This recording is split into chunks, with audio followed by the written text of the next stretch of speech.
qué estudios de imagen me sirven para confirmar esa evaluación.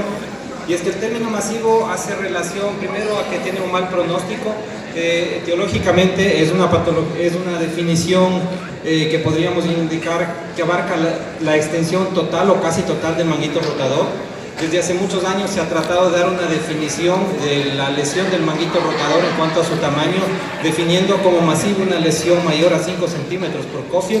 Sin embargo, tiene muchas variables, si no tiene una especificación si es en el plano coronal o en el plano sagital.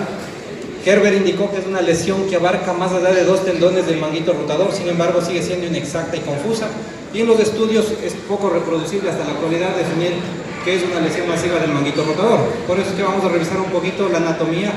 Todos sabemos claramente, el modelo de Alan Curtis, en la cual nos indicaron que el troquíter tiene 3 carillas de inserción casi del mismo tamaño para inserción del supraespinoso, infraespinoso y redondo menor.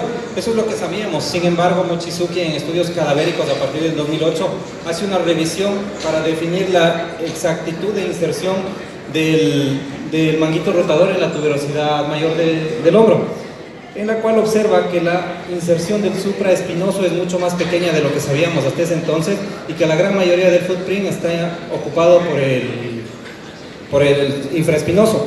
Así también la medida del footprint, de anterior a posterior es de 35 milímetros, y en base a esto muchos estudios se han vuelto a revisar y en la gran mayoría se ve que la zona de inserción del manguito rotador es una pequeña área triangular o hexagonal pequeña en la zona más anterior del footprint, y es así que en este estudio de Mochizuki se refiere a las medidas de la inserción del supraespinoso, en el cual la inserción del supraespinoso ocupa la zona más anterior y su medida de medial hacia lateral es de 7 milímetros.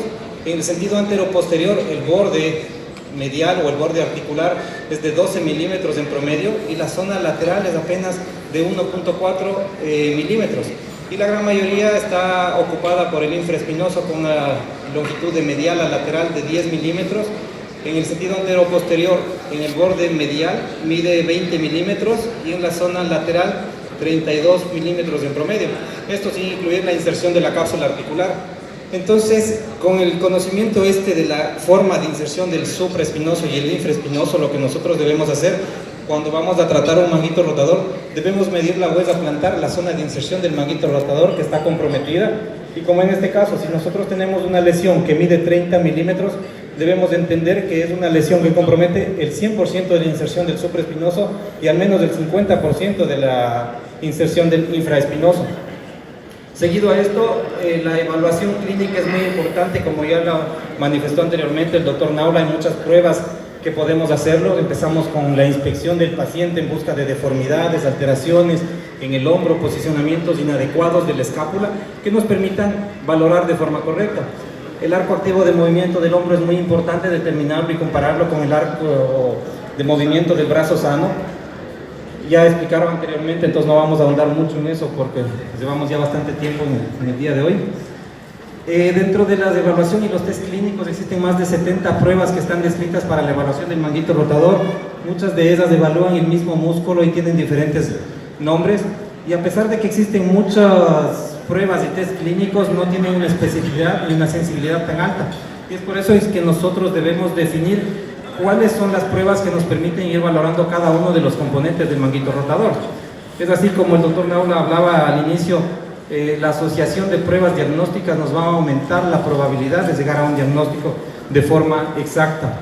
Por ejemplo, si tenemos un signo de yaw positivo, un drop bar positivo y un test de caída de la rotación externa, es más probable que tengamos una lesión masiva o una lesión grande del manguito rotador que abarque el supra y el infraespinoso. De todos estos tests, pues existen ya validaciones para poder definir si es que son útiles o qué utilidad tienen.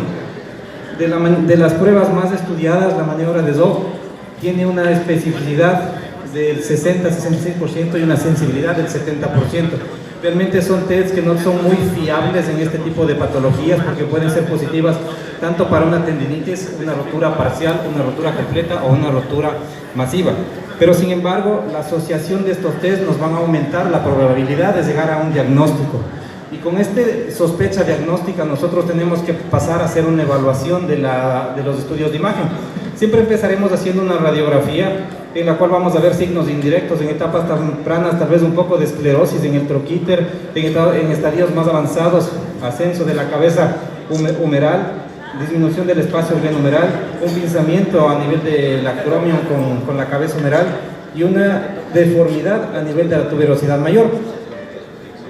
En las radiografías laterales también vamos a ver la conformación y la estructura del arco coracoacromial, si existen osteofitos o un pinzamiento que podría generar un conflicto en la patología del manguito rotador. En la actualidad,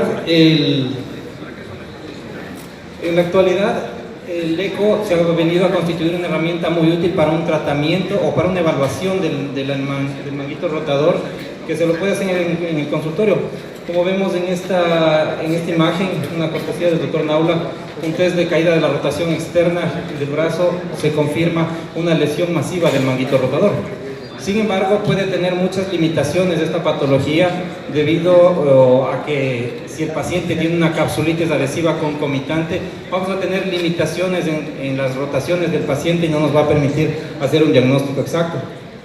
El estudio de elección que sigue siendo el más validero para el diagnóstico de la patología del manguito rotador es la resonancia magnética, que nos permite ver la característica del manguito rotador, realizar la evaluación en planos sagitales, coronales y axiales del mango rotador para definir el tamaño de la lesión. Y es en base a que a los estudios de resonancia magnética han habido clasificaciones topográficas de la zona de la lesión, como están descritas por Hebermeyer, por Paté, pero esto es exclusivamente en el plano sagital. En el plano coronal también existen clasificaciones descritas y claramente entendibles, como la clasificación de Kim para las rupturas del manguito rotador, que la clasifica en 4 tipos: la que se mantiene a nivel del footprint, la que no llega al centro de la cabeza, el tipo 3 que atraviesa el centro de la cabeza pero no llega a sobrepasar el nivel de la glena, y el tipo 4, una medialización sobre la glena del muñón del manguito rotador. Paté también hace su clasificación ya muy descrita y conocida desde los 90, clasificando en 3 tipos que ya les pusieron anteriormente, pero esto en un plano coronal. Entonces, ¿qué es lo que nosotros debemos tener en cuenta o qué debemos evaluar en una resonancia magnética? Lo primero que debemos ver es la lesión del manguito rotador y medir esa lesión tanto en el plano sagital como en el coronal para definir qué tipo de lesión nos vamos a enfrentar al momento de realizar el tratamiento quirúrgico. Y es así que tenemos tres escenarios de lesión del manguito rotador. Si nosotros medimos la longitud en el plano sagital y es más grande que la longitud del plano coronal, estamos ante una lesión transversa. Y esto nos permite planificar nuestra cirugía para empezar a hacer una reparación, una reinserción del manguito rotador en fila simple o fila doble, dependiendo de la preferencia del cirujano y de acuerdo a los estudios que ya lo van a explicar posteriormente. El segundo escenario, si nosotros tenemos una longitud que es mayor en el plano coronal que el plano sagital, estamos frente a una lesión longitudinal. Y este tipo de lesiones están representadas por las típicas lesiones en tienda de campaña, lesiones en B, en L invertida, y que nos sirven para poder planificar de igual manera nuestro tratamiento, empezando a hacer un cierre longitudinal de la parte longitudinal, un side to side, y posteriormente tratar la lesión que queda más pequeña como una lesión transversa. Acá podemos ver un ejemplo haciendo una reparación de lado a lado, un punto, y luego la reinserción del manguito rotador, cubriendo toda la huella de inserción del manguito. Y la parte final, cuando nosotros tenemos una lesión del mismo tamaño, tanto en el plano coronal como en el sagital, y que son lesiones que miden más allá de 2 centímetros, son lesiones extremadamente grandes y crónicas, y están las lesiones con retracción, con fibrosis, con adherencias, que son un reto un poco más complicado para hacer reparaciones parciales, para equilibrar las cuplas de fuerzas escritas por Burkhardt. En la actualidad también el uso de un balón subacromial nos ayuda para este tipo de patologías, o la reconstrucción de cápsula superior, que ya se explicará posteriormente. Y es esto lo que vemos, una lesión masiva, reparaciones parciales o reparaciones totales cuando se puede. Pero aparte de eso, en la resonancia magnética también debemos validar la calidad de la musculatura en la cual vamos a trabajar mediante la escala de Tumasú, en la cual indica 3 tipos de patología muscular: el grado 1 cuando existe una relación normal, el grado 2 cuando esa relación entre la cantidad de músculo supraespinoso con la fosa espinosa se mantiene entre 0,6 y 0,4 la relación, es una atrofia moderada, y el resultado, que es menor al 0,4, es una lesión, una atrofia masiva. También debemos evaluar el signo de la tangente en los cortes sagittales, trazando una línea de la coracoides de la parte más alta hacia la espina de la escápula, y si el supraespinoso no atraviesa esa línea, estamos ante una lesión masiva, una atrofia importante o una atrofia severa del supraespinoso. La resonancia magnética también nos ayuda a evaluar la infiltración grasa que tenemos dentro de ese músculo como un factor pronóstico para la reparación que vayamos a realizar. La escala ya es muy conocida y entonces volvemos al mismo punto, que es masivo. No hay una definición clara y mundialmente aceptada sobre qué es una lesión masiva del manguito rotador. Es por eso que el doctor Paulo Ginás define o propone hacer una clasificación de lesión masiva de acuerdo a esta tabla. Si cumple 2 de los 3 criterios enunciados en esta tabla, estamos hablando de una lesión masiva. Si es que tiene una lesión que artroscópicamente sea mayor de 2.5 centímetros, si tiene un Goltalier entre 3 y 4 o una retracción de Paté, él propone que sea definido como una lesión masiva, no solamente por el tamaño, sino en base a los factores también pronósticos para la reparación.